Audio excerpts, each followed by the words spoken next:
एक तो उन्होंने इमरान खान साहब पे नाम लिए बगैर तनकीद की और बार बार तनकीद की। ये एक पैगाम है मिलिट्री एस्टेब्लिशमेंट की जानिब से कि गंडापुर जैसा असासा जब हट गया है तो अब हम खुद आ गए हैं यहां पे। बाकायदा जो आने वाला वजीर आला है उसको धमकाया गया है, जो अंदाज था बात करने का उसमें धमकी थी, और वो आने वाले वजीर आला को भी एक पैगाम था। सियासतदानों को रगेदा गया, उनको रिस्पॉन्सिबल करार दिया गया दहशतगर्दी के लिए, और एक अजीबोगरीब बयाना DGSPR ने वहां पे बयान किया। मैं आपको भी सारा सामने रख देता हूं और सबूतों के साथ रखूंगा, साबित करूंगा आज, क्योंकि वहां मौजूद सहाफियों में तो तप्पड़ ही नहीं है, कोई बात ही नहीं कर पाया और कर भी नहीं पाएगा। मैं बिला वजह ऐसी कहूंगी कि हम लोग सुपरमैन है, नहीं, हम भी वहां होते तो बहुत मुश्किल होता, मैं ये समझ सकता हूं, लेकिन सवाल तो उठाने चाहिए थे। आप एक खातून ने बड़ा जबरदस्त सवाल उठाया, लेकिन चले मैं बताता हूं। DGSPR ने कहा कि आज कौन कह रहा है कि दहशतगर्दों के खिलाफ ऑपरेशन ना करें, बातचीत करें।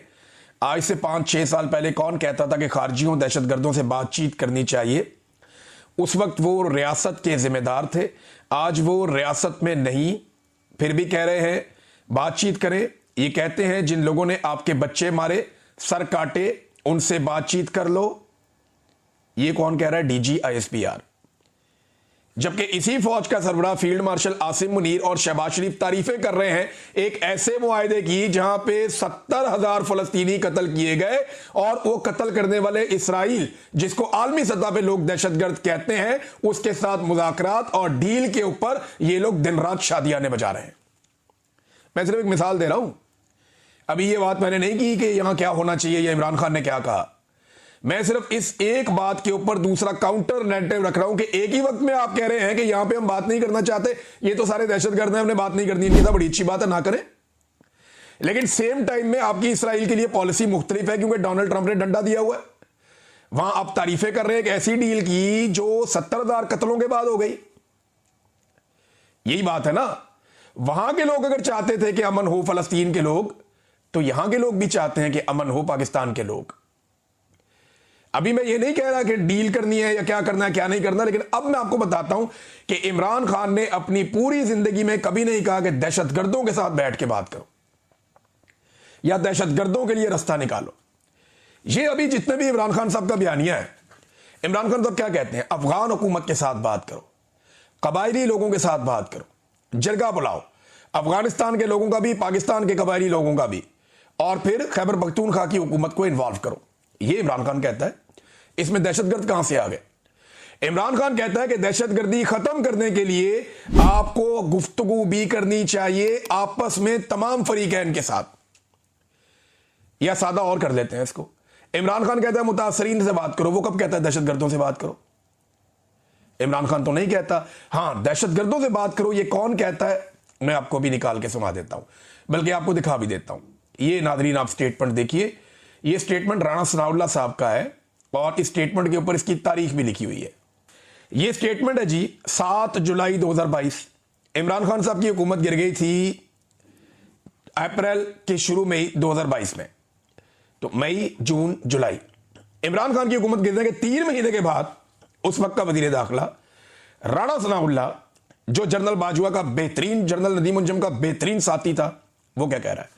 The Parliamentary Committee on National Security unanimously agreed to continue talks with Tehreek-e-Taliban Pakistan. All the politicians attending the meeting agreed on having a dialogue with the banned outfit. All the proceedings will be supervised by the Parliament. ये राणा सनाउल्लाह कह रहा है। कब कह रहा है? इमरान खान की हुकूमत गिरने के 3 महीने बाद। वो कह रहे हैं हम TTP से बातचीत कर रहे हैं, हमारा इत्तेफाक हो गया, हम TTP से बात करेंगे। दहशतगर्दों से बात करने की policy general Bajwa, general Nadeem Anjum और ये राणा सनाउल्लाह और इसकी हुकूमत की थी।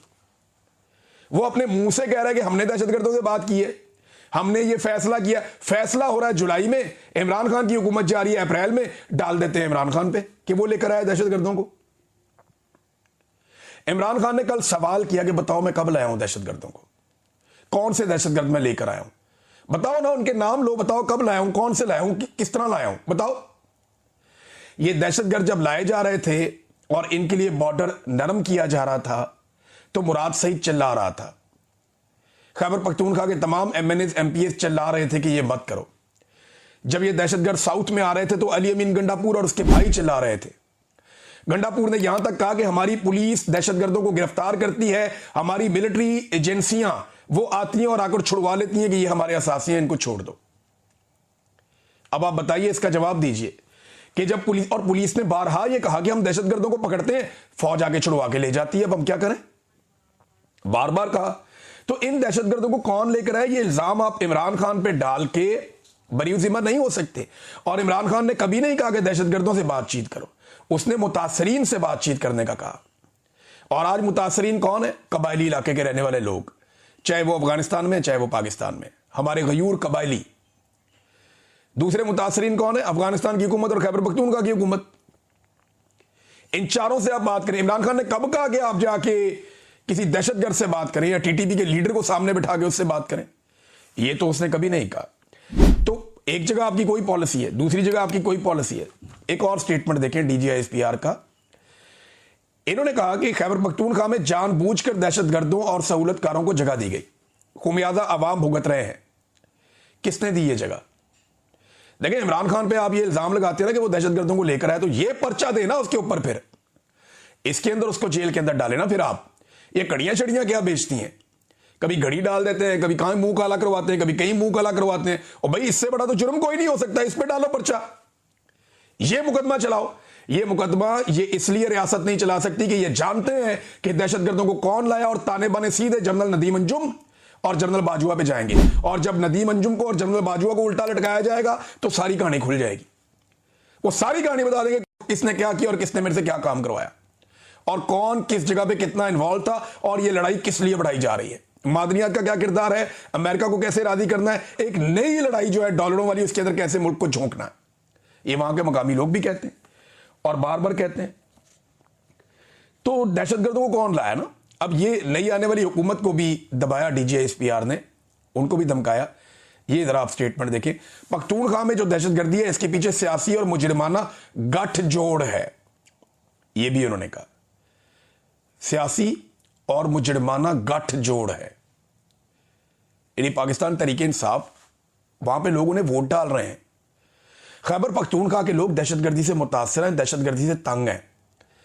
उन्होंने परवेज खटक को दौर में वोट डाला PTI को, 2018 में उससे ज्यादा वोट डाला PTI को, 2024 में उससे ज्यादा वोट डाला PTI को।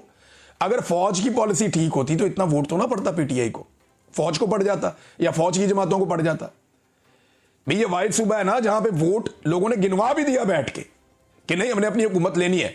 बाकी जगह पे तो इन्होंने 2 नंबरी कर दी, फॉर्म 47 जालसाजी कर दी। लेकिन खैबर पख्तूनख्वा में इतना सख्त रिएक्शन था कि यहां पे 2 नंबरी भी नहीं कर सके। फॉर्म 47 जारी किए, लेकिन इतनी बड़ी तादाद में लोगों ने यहां पे सब कुछ होने नहीं दिया। अगले वीलॉग में आपको बताऊंगा। अब तक के लिए इतनी, अपना ख्याल रखिएगा, अपने चैनल का भी। अल्लाह हाफिज़।